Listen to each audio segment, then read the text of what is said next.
So guys, P2B was invited to Commonwealth Trade Summit in London, and he went there not just to showcase himself, but to showcase Africa. And then tomorrow, somebody is telling me that that P2B does not have the mind of Nigeria at heart.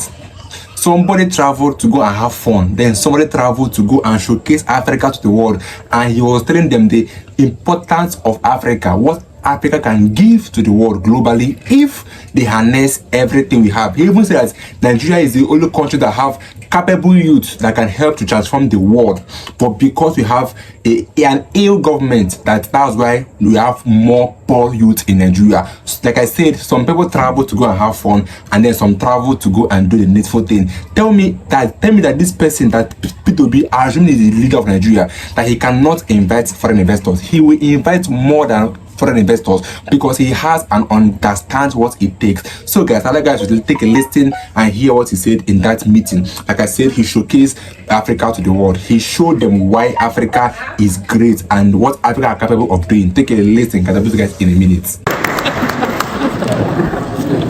Good afternoon, everyone. Good afternoon.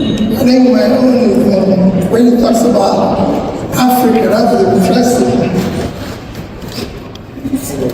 Thank you. It says African role in the world economy.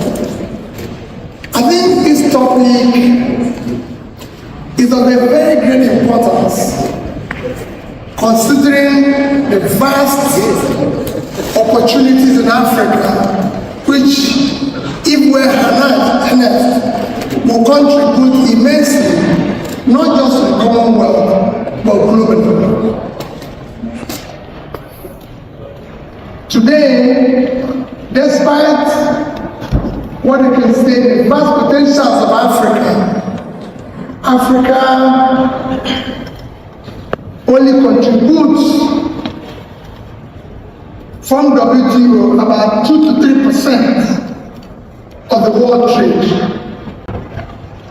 And of course, it's about 3% of the global GDP. If you compare Africa to other continents, you just see the difference. Even in per capita, which you use to measure poverty and everything, you'll find that Africa is mainly about 2,000 when you compare to the nearest continent after that, which is Asia, at about $9,000. Despite that, Africa today is the second largest continent in terms of population of nearly 1.5 billion, but especially with the highest number of youth, or what you can call working age population of nearly 1 billion. No other continent like that. And of course, Africa has a huge hectares of uncultivated arable land. Africa possesses about 30% of the global mineral resources. So you can see the potential of Africa.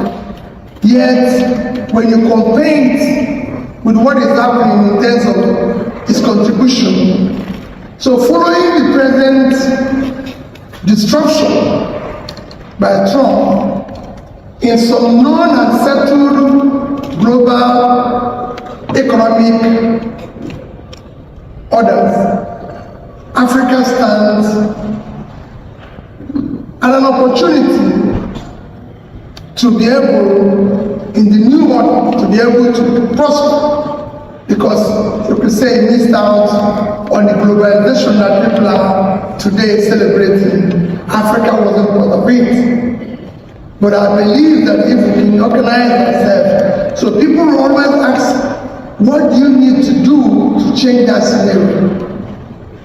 And what will Africa do to contribute in the global economy? I think that what is missing is leadership. Africa needs leaders that will prioritize productivity, especially in investing in critical areas of development, investing in education,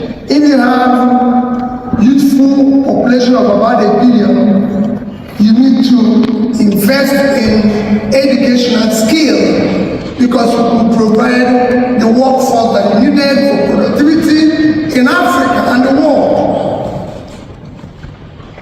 Africa needs to invest today in the world food market or productivity. Africa just contributes about approximately 300 billion.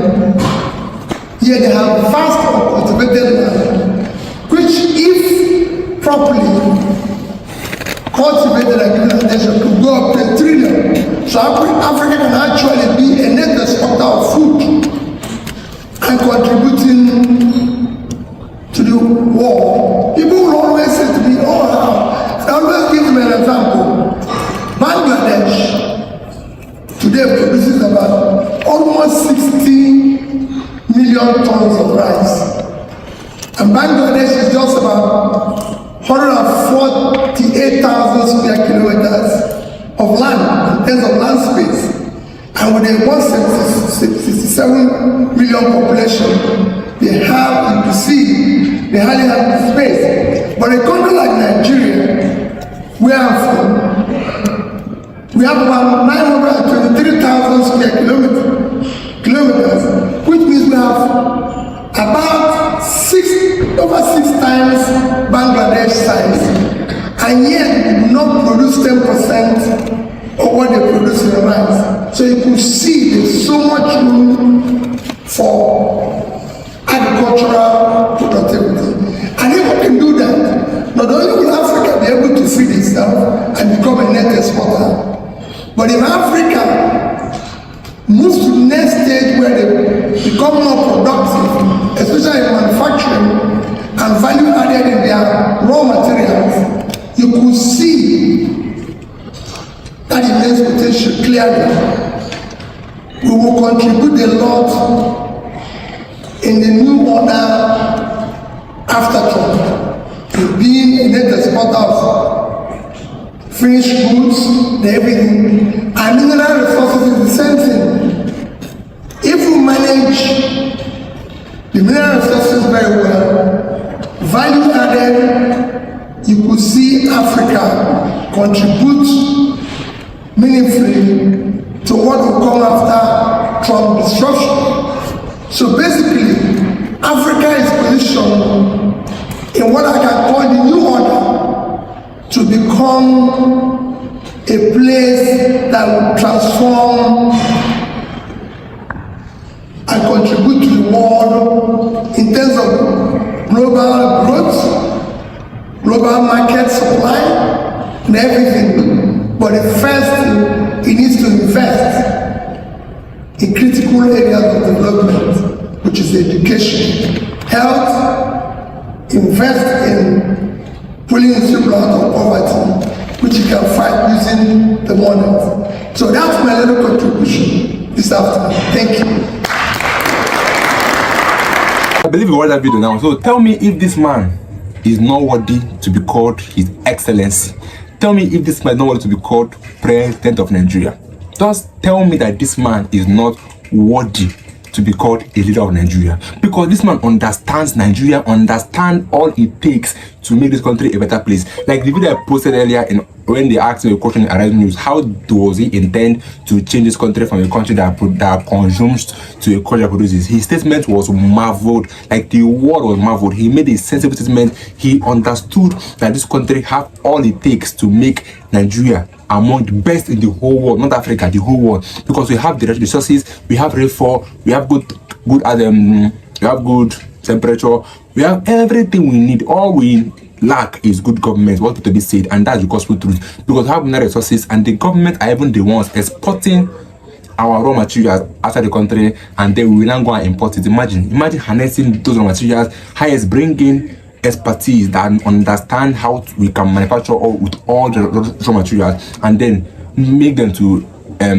teach Nigerians, because we have youths, to be said, we have many youths that are capable of transforming Nigeria, and that's the truth. So I'll see you guys in my next video. Don't forget to subscribe. Don't buy again. Kids, stay tuned, guys.